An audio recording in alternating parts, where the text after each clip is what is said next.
Assalamualaikum warahmatullahi wabarakatuh. Hello everyone, my name is Indah Desma Putri.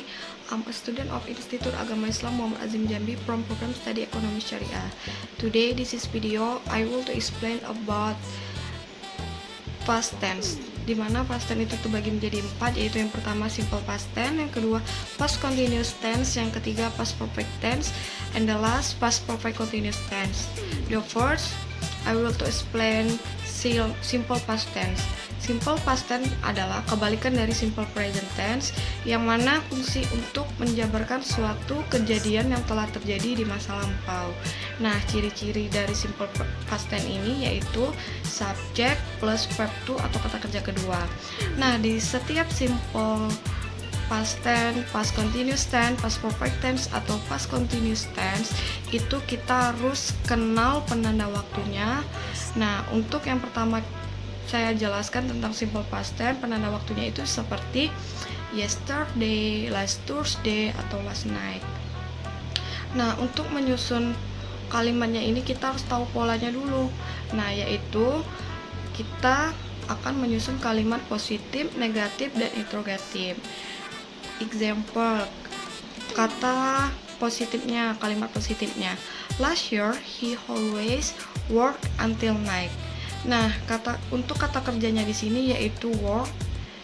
Jadi subject plus verb to. Untuk kata kerja kedua yaitu work. Nah, itu kalian bisa lihat di dictionary, itu sudah ada penjelasannya kata kerja pertama, kedua, dan ketiga. Untuk kalimat negatifnya, he didn't go to school this morning. Nah, di simple past tense ini kita menggunakan kata bantu did. Nah, untuk mengkolaborasikan did sama not itu, jadi kita singkat menjadi didn't. Jadi, kalimat negatifnya adalah he didn't go to school this morning. Untuk kalimat interrogatifnya atau kalimat tanyanya, did he go to school this morning? Did-nya kata bantu tadi ditaruhkan ke depan karena dia ini bentuk kalimat tanya.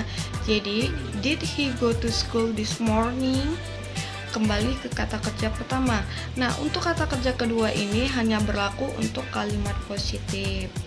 Nah, kita tinggal jawab karena dia berupa kalimat tanya, kita bisa menjawab yes, he did, atau no, didn't.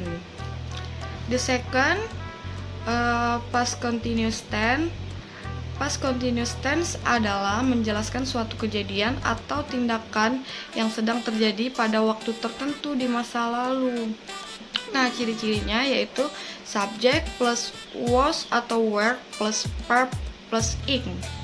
Nah, kita juga harus kenal penanda waktunya. Seperti yang saya jelaskan yang pertama tadi, penanda waktunya itu seperti when, will, as long as, at this time, yesterday. Saya akan masukkan ke contohnya, example, untuk membuat pola kalimatnya. Kalimat positif yaitu he was speaking when I entered in room. Nah, di sini udah jelas ya, karena ciri-cirinya itu subject plus was.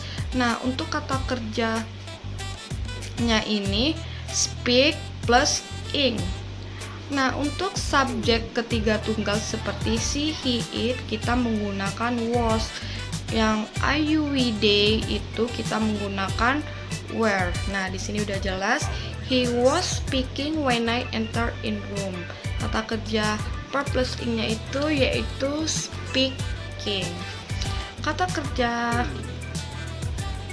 ini kalian bisa lihat di dictionary ya, speak, spoke, kalau nggak salah ya.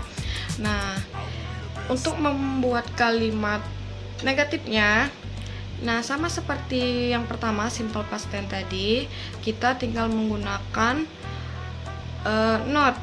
Not itu artinya tidak. Jadi kita buat he wasn't speaking when I entered in room. Wasn't itu kolaborasi antara was plus not. Lanjut ya, kalimat interrogatifnya yaitu tinggal majukan aja to be-nya tadi. Was he speaking when I enter in room? Baik, saya masuk ketiga, yaitu past perfect tense.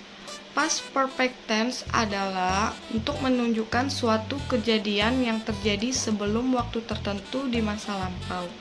Nah, pada dasarnya past perfect tense ini lebih menekankan fakta ketimbang durasi. Nah, ciri-cirinya itu subject plus head plus verb 3. Seperti kalau kita mau tahu kata kerja ini, saya contohkan yaitu sing, sang, song. Nah, itu ya kata kerja pertama, kedua, dan ketiga. Nah, di sini tetap ada penanda waktunya seperti before yesterday, 3 days ago, karena dia menunjukkan suatu kejadian yang terjadi sebelum waktu tertentu di masa lampau. Nah, contohnya he had finishing his design before he went to work yesterday. Nah, di sini udah jelas ya. Subject plus had plus verb 3. He had finished. And the last about past perfect continuous tense, yaitu mengungkapkan suatu kejadian atau tindakan yang terjadi di masa lalu dan telah selesai pada satu titik tertentu di masa lalu pula. Nah, ciri-cirinya yaitu subject plus had plus been plus verb ing. Penanda waktunya seperti for, since, the word, day, and all day. Kalimat positifnya seperti apa? Yaitu he said that he had been working here for 10 years. Sini udah jelas ya, subjeknya he said that he had been, karena ciri-cirinya yaitu menggunakan had plus been, plus kata kerja plus ing, had been working here for 10 years. I think enough. Mudah-mudahan teman bisa mengerti. Jika teman-teman ada yang belum mengerti, teman-teman bisa tanya sama saya atau teman-teman bisa japri saya ya, karena ini tense sini pada dasarnya itu yaitu awal permulaan kita untuk menggunakan atau mengucapkan bahasa Inggris. Saya rasa cukup. Mudah-mudahan ini teman-teman bisa mengerti. Saya akan akhiri video ini. Lebih dan kurang saya mohon maaf. Wabillahi taufiq wal hidayah. Wassalamualaikum warahmatullahi wabarakatuh.